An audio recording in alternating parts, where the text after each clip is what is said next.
శ్రీరామ పాదమా నీ కృప చాలునే. ఓ పాదమా, శ్రీరామ పాదమా నీ కృప ఉంటే చాలు అని త్యాగరాయ స్వామి వారు ఆ పాదము యొక్క మహాత్మ్యాన్ని మనకు తెలియపరుస్తారు. ఇంకా గొప్ప విషయం ఏమిటయ్యా అంటే, రామచంద్రమూర్తి యొక్క పదచింతన పాదపద్మ ఆరాధనని మించినటువంటిది ఈ సృష్టిలో ఇంకొకటి లేదు. ఆయన యొక్క పద చింతన ఉండాలి, ఆయన యొక్క పాదపద్మ ఆరాధన ఉండాలి.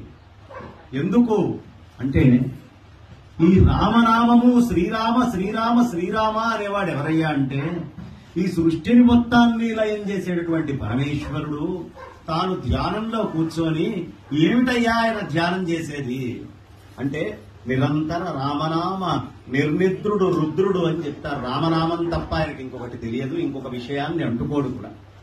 అలా రామనామమే ఆయన నిరంతరం చేస్తూ ఉంటాడు. రామా నీకొక మాట, రామా నాకొక మూట. రామా అనేది నీకొక మాట అయ్యా, కానీ భవసాగరాలన్నీ దాటడానికి అవసరమైనటువంటి మహాసంపదమయమైనటువంటి మూట అది మాలాంటి భక్తులందరికీ.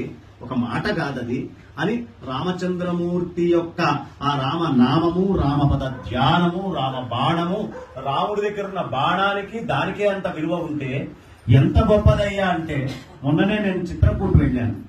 అక్కడ భరతుడు వచ్చినటువంటి ప్రదేశం. ఎందుకు వచ్చాడంటే చిత్రకూటకి భరతుడు అంటే, అన్నయ్య తిరిగి వచ్చి రాజ్యం ఏలు అని అడగడానికి వచ్చాను.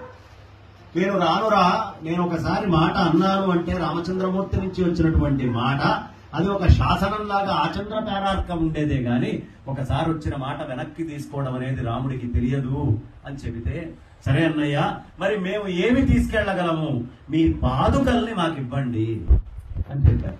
చెప్పంగానే రామచంద్రమూర్తి ఆయన పాదుకల్ని చిత్రకూట్లో అట్లా వదిలిపెట్టేస్తే ఆ పాదుకలు తీసుకొని వెళ్లి అయోధ్యలో ఆయన పూజ చేసుకోవడం మొదలుపెట్టాడు. ఎప్పటిదాకా పూజ చేయడం మొదలు పెట్టాడండి పాదుకలకి? రామచంద్రమూర్తి వచ్చి పట్టాభిషిక్తుడైనంత దాకా.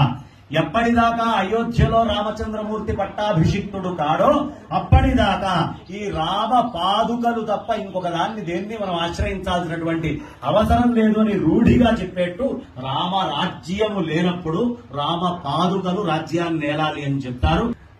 రామ రామ రామ సీతారామ రఘురామ, రామ రామ రామ సీతారామ రఘురామ, దానవ దానవ భంజన దశరథ నందన రామ రఘురామ, దానవ భంజన దశరథ నందన రామ రఘురామ. జై బోలో శ్రీ సీతారామచంద్ర మహారాజ్ కీ జై.